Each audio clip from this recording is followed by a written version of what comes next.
Learning disability सीखने की क्षमता या योग्यता में कमी को अधिगम अक्षमता कहते हैं। एक चर अवस्था यानी कि वेरिएबल स्टेट। डायलेक्सिया यानी कि पढ़ने से संबंधित कठिनाई, जब पढ़ने से संबंधित कठिनाई होता है तो हम इसे डायलेक्सिया कहते हैं। डिस्ग्राफिया लिखने से संबंधित जब कठिनाई होती है तो हम इसे डिस्ग्राफिया कहते हैं।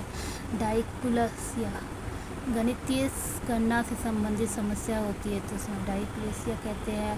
डायस्मोफिया भ्रम वाली स्थिति में जब हम होते हैं तो इसे डायस्मोफिया कहते हैं। इसी तरह से डायस्फेसिया बोलने से संबंधित विकास, डाइफ्रिक्सिया शारीरिक कौशल से संबंधित विकास, तनाव से संबंधित विकास होता है। ASD अटेंशन डेफिशिएट यानी कि attention deficit hydro active disorder को कहते हैं। जैसे मान लेते हैं कि इसमें बच्चा एक चीज़ पर ध्यान केंद्रित नहीं कर पाता और बहुत हाइपर एक्टिव होता है। स्वालीनता, आत्मकेंद्रिता यानी ऑटिज्म, दोहराव, रिपीटेटिव और बार बार किए जाने वाला व्यवहार यानी कि बिहेवियर ऑटिज्म कहलाता है। यह दिव्यांगता सामाजिक संचार यानी सोशल कम्युनिकेशन में चुनौतियों का कारण बनती है।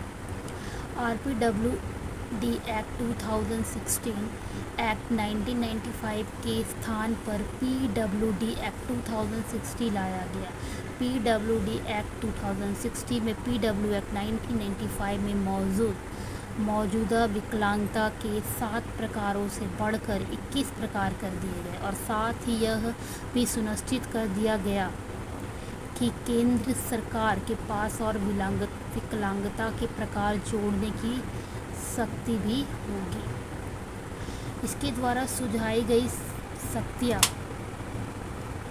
जीवन में से सभी क्षेत्रों में समानता और गैर भेदभाव, स्कूल जाने वाले बच्चों का हर 5 साल में सर्व करना, बुक्स, TLM आदि उपलब्ध करना। गामक या गतिमान अक्षमता यानी लोकोमोटर डिसेबिलिटी, यह क्षमता शारीरिक अक्षमता या मसल्स का सही तरीके से नहीं चलना से संबंधित होता है, जैसे चलना, कूदना, हाथ में कोई वस्तु ना पकड़े पाने की अक्षमता आदि।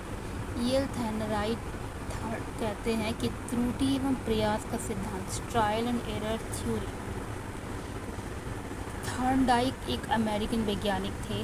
थॉर्नडाइक ने प्रयास एवं त्रुटि का सिद्धांत दिया है। वो सोचते थे कि अगर किसी की उत्तेजना यानी स्टिमुलस बढ़ा दे तो वह उसके प्रति अनुक्रिया यानी रिस्पॉन्स करेगा और वह जब बार बार अनुक्रिया को दोहराएगा तो वह कुछ ना कुछ सीखेगा।